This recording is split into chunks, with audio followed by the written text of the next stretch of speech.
જમ્મુ કાશ્મીરના પહેલગામ ખાતે થયેલા ક્રૂર આતંકી હુમલામાં 28 જેટલા નિર્દોષ નાગરિકોએ જીવ ગુમાવ્યો હતો।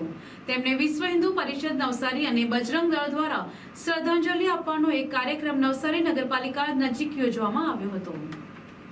તાજેતરમાં તારીખ 22મી એપ્રિલના રોજ જમ્મુ કાશ્મીરના પહેલગામ ખાતે વેકેશન માણવા ગયેલા દેશના 28 જેટલા નાગરિકોને આતંકવાદીઓ દ્વારા ક્રૂર રીતે મોતને ઘાટ ઉતારવામાં આવ્યા હતા, જેને પગલે સમગ્ર દેશ અને દુનિયામાં ઉગ્ર રોષની લાગણી જોવા મળી રહી છે અને દેશમાં દરેક ખૂણે આ પ્રકારની આતંકવાદી પ્રવૃત્તિના વિરોધમાં દેખાવો પણ યોજાઈ રહ્યા છે।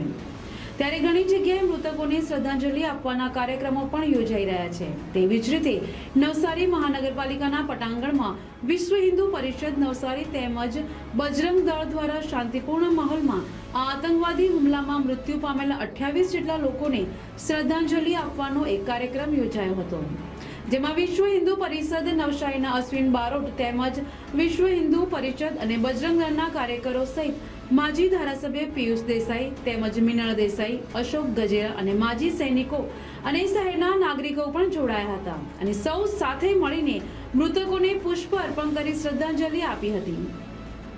આ પ્રસંગે વિશ્વ હિન્દુ પરિષદના અશ્વિન બારોટે સ્વૈચ્છિક રીતે એક દિવસ દુકાનો બંધ રાખવા પણ અપીલ કરી હતી। जी 22 तारीखे काश्मीर पहलगाम में जे पण घटना घटी, पाकिस्तानी मुस्लिम आतंकवादीओ द्वारा निर्मम रीते हिंदुओने मारी नाखवामां आव्या छे। हिंदुओने धर्म पूछीने एमना कपड़ा उतारीने ए हिंदू छे के मुस्लिम अने जेवी खबर पड़ी के हिंदू छे अने ए लोकोने त्यां गोळीथी ठार मारवामां आव्या छे, जे खूब ज दुखद घटना छे, जेने लईने समग्र राष्ट्र खूब आक्रोशित छे अने विश्व हिंदू परिषद અને બજરંગ દળ સહિત તમામ હિન્દુ સંગઠનો પણ જે પરિવારોના સ્વજનો ગયા છે એમની સાથે એકદમ સંવેદના સાથે શ્રદ્ધાંજલિ વ્યક્ત કરે છે અને આજે નવસારી શહેરના તમામ લોકો અહીં ઉપસ્થિત છે અને સાથે સાથે આપ મીડિયાના પત્રકારોના માધ્યમથી હું નવસારીની જનતાને આવતીકાલે સ્વૈચ્છિક બંધનું એલાન કરું છું। એટલે કે એલાન ના શબ્દ વાપરી શકાય પણ સ્વૈચ્છિક બંધ એ લોકો પાળે એવી અપીલ કરું છું। જો આપના માધ્યમથી આ મેસેજ સ્પ્રેડ થાય અને આવતીકાલે સમગ્ર નવસારી બંધ રહે એવી મારી અપીલ છે। તાજેતરમાં ભારત અને પાકિસ્તાનની સરહદે આવેલા પહેલગામની અંદર ફરવા ગયેલા યાત્રિકો પર હુમલો કરી હિચકારું કૃત્ય કરવામાં આવ્યું છે। ખરેખર આ સમાચારો મળતા અત્યંત દિલ કંપી જાય છે।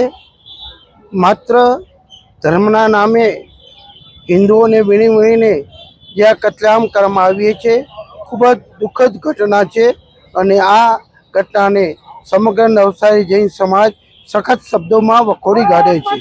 માની સરકારને વિનંતી છે કે આ બાબતમાં યોગ્ય નિર્ણય અને અમારી સાથે જો એ ખાસ ધ્યાન પર લેવા વિનંતી। કાશ્મીરમાં પહેલગામમાં જે રીતે આતંકીઓએ હુમલા કર્યા છે અને આજે વિશ્વ હિન્દુ પરિષદ અને બજરંગ દળે શ્રદ્ધાંજલિનો જે કાર્યક્રમ રાખ્યો છે એમાં બધા જ જ્યારે નગરજનો જોડાયા છે ત્યારે આ એક હુમલો જેને એમ કહેવામાં આવે કે કોઈ પણ સંજોગોમાં અને ખાસ કરીને એકને હિન્દુ છે કે મુસ્લિમ છે એ રીતે પૂછીને જે રીતે કરવામાં આવ્યો છે ત્યારે આ ખૂબ જ દુઃખદ ઘટના છે।